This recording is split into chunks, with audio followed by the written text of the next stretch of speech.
Ya pemirsa, kami hadirkan terlebih dahulu informasi kalau kita tahu kan memang calon presiden nomor urut 2 ini masih memimpin hasil rekon sementara ya. Tapi kalau kita lihat sudah banyak mendapatkan ucapan-ucapan selamat dari sejumlah pemimpin dunia ya Kak Marati ya. Yes. Calon Presiden nomor urut 2, Prabowo Subianto kembali menerima ucapan selamat atas hasil pemilihan presiden yang digelar pertengahan Februari lalu. Ucapan selamat itu datang dari Muhammad bin Zayed, Presiden Uni Emirat Arab. EBZ menyapa Prabowo dengan sapaan hangat dan akrab, "My brother." Prabowo mengucapkan terima kasih atas ucapan selamat dan berharap hubungan baik Indonesia dengan Uni Emirat Arab akan semakin erat nantinya di masa mendatang. Kita akan mendengarkan statement dari Prabowo Subianto berikut ini. Hello. Your Highness, Assalamualaikum. Prabowo Subianto here, sir. My brother, Assalamualaikum. How are you? Fine, thank you, Your Majesty. Fine, thank you. God bless you. God bless you. Congratulations, brother. Congratulations. Thank you, thank you. I'm very honored that you phoned me. Very honored, sir. Very honored, Your Highness. Yeah. You are a brother and your country is allied. Thank you. Such a great relationship. Thank you. Looking forward with your wisdom and leadership, sir, to continue this track and make it even better. Thank you, Your Highness. Thank you, thank you. Shukran. Thank you very much. God bless. God bless. God bless. Thank you. Thank you. Oke, kita lanjutkan lah ya kembali perbincangan my brother gitu. Kayak orang condet ini. Ternyata Pak Prabowo kayaknya kecilnya dicondet. Udah ngomongin condet abang. Ada orang condet nih Bang. Oh, iya, Saya mau ke Mas Ipang. Mas Ipang kalau melihat tadi sebenarnya evaluasi, pengawasan bisa kok nggak harus dari oposisi. Dari dalam komisi juga bisa. Jadi dalam arti kalau misalnya nanti nggak ada oposisi, di pemerintahan Prabowo Gibran nggak ada masalah. Ya Sepakat memang nggak? di dalam partai itu memang ada fraksi kan ada juga. Itu artinya yang sampai dicontohkan oleh Bang Habib tadi bahwa ada juga berseberangan juga, ada juga second opinion, ada juga redundancy, proses untuk mengawal kebijakan itu tidak semua taken for granted kan diamini. Ya. Ada juga yang anggota DPR-nya kritis dari partai tersebut, padahal menterinya kader partai tersebut, ada kan gitu. Tapi memang secara formal itu juga nggak bisa dinafikan bahwa demokrasi itu sebuah oposisi yang kuat itu sebuah keniscayaan. Kita butuh itu sehingga kenapa oposisi kemarin itu anak STM harus demo, aktivis-aktivis harus demo karena oposisi nggak kuat untuk bukan menjegal ya, untuk memberikan kontrol pembuatan undang-undang redundansi. Itu dia kontrolnya kan penting Bang. Bagaimana kemudian bisa menyalurkan suara rakyat yang kemudian berbeda dengan pemerintahan? Nah itu yang artinya secara struktural ini kan penting. Ini kan infrastruktur dan suprastruktur politik ini penting. Nah kalau misalnya kita ada oposisi yang kuat, minimal kalaupun tidak bisa veto, minimal undang-undang itu dibahas berlapis. Tidak ada undang-undang yang dibuat ketok magic itu loh, sekejap malam selesai dan semua partai mengamini saja gitu kan. Itu yang jadi problem. Sehingga undang-undang ini dilahirkan tidak ada DNA kepentingan rakyat. Yang kedua begini, di dalam bangunan koalisi dalam jurnal electoral studies ya Godam itu kan mengatakan memang ada 3 hal semangat koalisi. Pertama adalah semangat historis ideologis itu membuat lem perekatnya. Yang kedua adalah semangat kesamaan visi, program. Itu yang terjadi, itu juga menjadi penting ya. Sama-sama berjuang seperti PKS ya. Kalau PDIP kan ideologi tadi. Nah yang ketiga adalah tentu yang penting adalah bangunan koalisi atau lem perekat koalisi adalah official seeking, mencari jabatan kekuasaan. Nah yang ketiga ini, yang poin ketiga ini nggak ada yang tahan ini. Namanya menteri ya, jabatan ini, sehingga artinya untuk bergabung ke koalisi pemerintahan kalau dapat 2 menteri saja, ya Demokrat saja sekarang 1 menteri saja AHY, itu kan sikap politik berubah total. Dan akan lanjut katanya Bang Habib. Ya itu ini kan bukan dari project sekarang kan proyeknya besok yaitu kan AHY masuk itu kan 2024. Nah artinya saya masih berharap supaya demokrasi kita sehat, supaya vitaminnya ada, memang harus ada oposisi. Nah itu pilihan yang tidak mudah, godaannya nggak gampang karena setahu saya ya PDIP ini punya pengalaman yang dibilang oleh Mbak Aya tadi. PDIP itu 10 tahun oposisi hasilnya ada. Jadi maksudnya dia bisa leading sebagai partai pemenang pemilu. Nah meskipun ada juga partai yang mencoba untuk oposisi tapi nggak tahan, termasuk PKS belum terlalu berhasil untuk mengambil empatik atau underdog effect atau orang kasihan karena sudah oposisi 10 tahun. Ternyata tidak dimaknai positif oleh rakyat secara keseluruhan, walaupun sebetulnya elektabilitas PKS nggak jeblok banget juga kan. Termasuk Demokrat memang udah nggak kuat lagi. Karena nggak kuat lagi akhirnya sudah, makanya Pak SBY kan mengatakan bersyukur setelah 10 tahun di luar pemerintahan. Itu kan konteksnya betapa berkahnya di dalam pemerintahan. Akhirnya. Ya akhirnya kan. Nah waktu itu kan miss-nya bukan karena Pak Jokowinya, ada persoalan dengan komunikasi Bu Mega yang belum ACC waktu itu, Demokrat bagian dari kabinet kan. Nah sekarang ketika hubungan Pak Jokowi dengan Ibu Mega ada persoalan, nah AHY mendapat keberkahan itu kan. Nah, tapi kan posisinya udah jelas Demokrat akan mendukung secara garis partai, garis. Mas Adi, bagaimana Mas Adi mengenai check and balances parlemen ini loh Mas Adi untuk menyeimbangkan pemerintahan?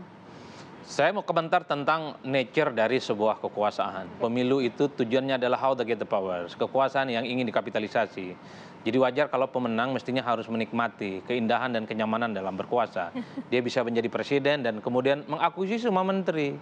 Sebenarnya kalau ada upaya merangkul pihak yang kalah, ini menyalahi fitrah dari kekuasaan politik itu sendiri. Karena memberikan berkah, karena memberikan kekuasaan, karena dia memberikan menteri kepada mereka yang juga tidak pernah memenangkan pertarungan.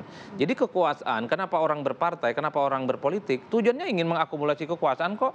Ingin jadi presiden, ingin jadi menteri, udah. Yang kalah biarkan aja mereka nangis-nangis di luar.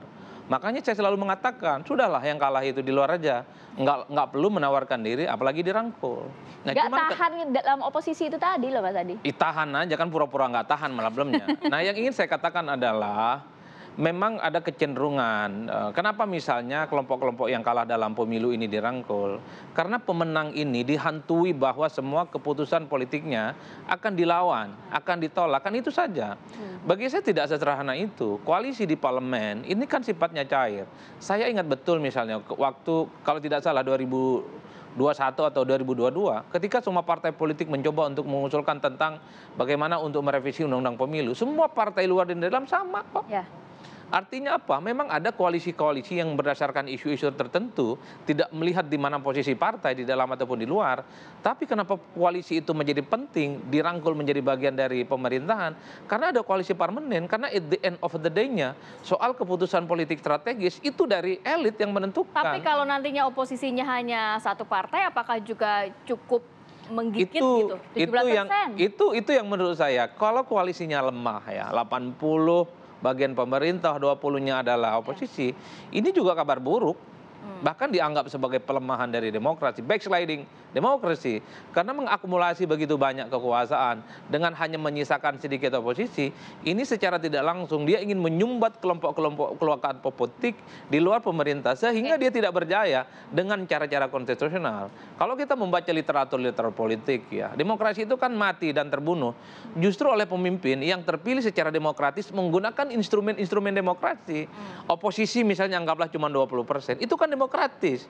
Siapa yang melakukan itu semua adalah pemimpin yang terpilih secara demokratis. Oleh karena itu, pemimpin yang sejatinya, kalau kata para filosof kita itu, biarkanlah yang kalah itu dia nyaring berteriak di luar. Biarkan dia berakselerasi dengan kepentingan politiknya. Nanti ketemu seberapa kuat dan seberapa jago. Satu dari segi ide, yang kedua dari segi dukungan politik nantinya. Kan itu yang dipertentangkan. Oleh karena itu, dalam sistem presidensil mestinya presiden terpilih tak perlu takut untuk berhadap-hadapan dengan oposisi. Karena dalam banyak hal, Demokrat, PKS, dan partai-partai non-koalisional pemerintah, kalau kita mengacu sepanjang pemilihan presiden, pernah dilaksanakan secara langsung di Indonesia, mereka ada titik temunya dengan kubu pemerintah. Undang-undang pemilu, revisi undang-undang KPK, undang-undang Cipta Kerja, undang-undang ITE, itu dalam banyak hal, partai yang di luar dan di dalam memiliki arus politik yang sama. Tapi banyak gak setuju juga, makanya itu dari Bang. Betul nggak sih Bang, takut dengan kemudian koalisi-koalisi di luar pemerintahan gitu? Ini bisa jadi menyalahi aturan tadi sebenarnya untuk konsep merangkul itu tadi. Bukan, kalau aturan jelas nggak ada ya. Ini kan kita sedang berdiskusi ya. Pak Adi Prayitno tentu banyak bacaan-bacaan ya, Pak Pangi juga, tapi kami juga kita ini sedang, bangsa ini ya, dalam konteks besar kita juga sedang berdiskusi. Apa sih format yang terbaik? Apakah sama persis dengan ya, di negara-negara besar seperti di Amerika Serikat? Tapi ada contoh juga kok negara yang juga maju, yang juga rakyatnya sejahtera dengan format politik nggak ada oposisi bahkan. Tapi kalau nggak ada oposisi, contoh Singapura. Singapura tuh nggak ada oposisi sama sekali gitu loh. Oke. Single party bahkan hampir. Ya. China ya. Tapi kita juga nggak pengen seperti itu. Itu dia. Saya ngomong begitu. Nah kita ini kan bangsa besar. Pantas nggak kita punya apa namanya model sendiri, model demokrasi kita sendiri. Yang kita praktekkan yang paling fresh ini adalah 2019 ke 2024. Ya. 2019 ke 2024 dengan bersatu rekonsiliasi yang sangat epik tersebut, Pak Prabowo dengan Pak Jokowi, dua musuh yang saling berseteru dalam konteks yang bahkan disebut orang antagonis sudah. Kalau udah antagonis itu kan ini A, ini B, gitu aja kan, ajar-ajaran dari 5 tahun sebelumnya bisa bertemu, sehingga hal-hal besar yang menghantam bangsa ini, persoalan-persoalan besar bisa kita selesaikan. Kita ini kan bernegara nggak mustak. Dari pemilu ke pemilu mau begitu aja. Habis pemilu ya kan ya gontok-gontokan lagi untuk pemilu yang berikutnya. Tapi kepentingan Untuk politiknya habis pemilu menarik nggak di gontok-gontokan dalamnya, Bang lagi Ati? berikutnya. Saking Itu kan besarnya, saking gemoynya nih. tentu itulah adalah alamiah. Tapi kan kita harus dorong yang namanya tantangan, yang namanya persoalan ini menjadi chance ya kan. Urusan nanti Ya, katanya kalau apa namanya future chance, future opportunity. Ini udah kayak Mas Gibran ya kan. Iya nggak? Itulah pandangan anak muda begitu sekarang. Belum tentu loh. Semua teori yang kita perbincangkan di sini itu paralel dengan kesadaran dan keinginan hati nurani dan pikiran rakyat. Oke. Siapa tahu rakyat pengennya kita guyup. Siapa tahu rakyat pengennya kita tenang, nggak gontok-gontokan di parlemen, ribut terus show. Siapa tahu rakyat dalam hatinya ingin yang gimana segala program-program kerakyatan itu bisa berjalan dengan baik. Memang tetap perlu Karena ada. para pengamat yang menjadi oposisi. Nggak apa-apa. Nggak ada yang salah juga. Siapa tahu itu Satu lagi anak STM. siapa tahu bisa begitu. Siapa tahu bisa begitu. Ya. Teman-teman anak STM kita izinkan kok untuk menyampaikan pendapat, semua apa namanya masyarakat sipil menyampaikan pendapat nggak disumbat gitu loh. Siapa tahu seperti itu. Kan ini apa namanya nggak bisa klaim. Baik. Apa yang disampaikan Pak Pangi, apa yang disampaikan Pak Adi, itulah yang paling tepat. Saya juga nggak bisa klaim. Ya. Saya nggak bisa paksa sahabat-sahabat saya ini, beliau juga nggak bisa paksa. Oke, Tapi ya inilah yang sikap sekarang. merangkul ini masih Ya, akan kemudian intinya, digunakan ya, oleh merangkul Prabowo itu. Gibran. Kurang Tapi lebih kalau begitu. menjawab pertanyaan kita koalisi gemoy siap menuju istana, nanti akan menunggu saja kemudian 01, 03 koalisi lain di luar pemerintahan ini untuk datang nangis-nangis, ngemis-ngemis kalau katanya Mas Adi, atau Jadi gini Mbak, yang akan membuka Mbak bicara terlebih Rati, komunikasi di antara elit kita saat ini jangan dibayangkan formal seperti dugaan banyak orang, ya kan ya. Cair, ya? Bukan setelah komunikasi itu, bukan setelah tanggal 14, jauh sebelum tanggal 14, saya yakin dan saya juga menyaksikan sudah terjalin komunikasi yang baik antara elit-elit kita, ya.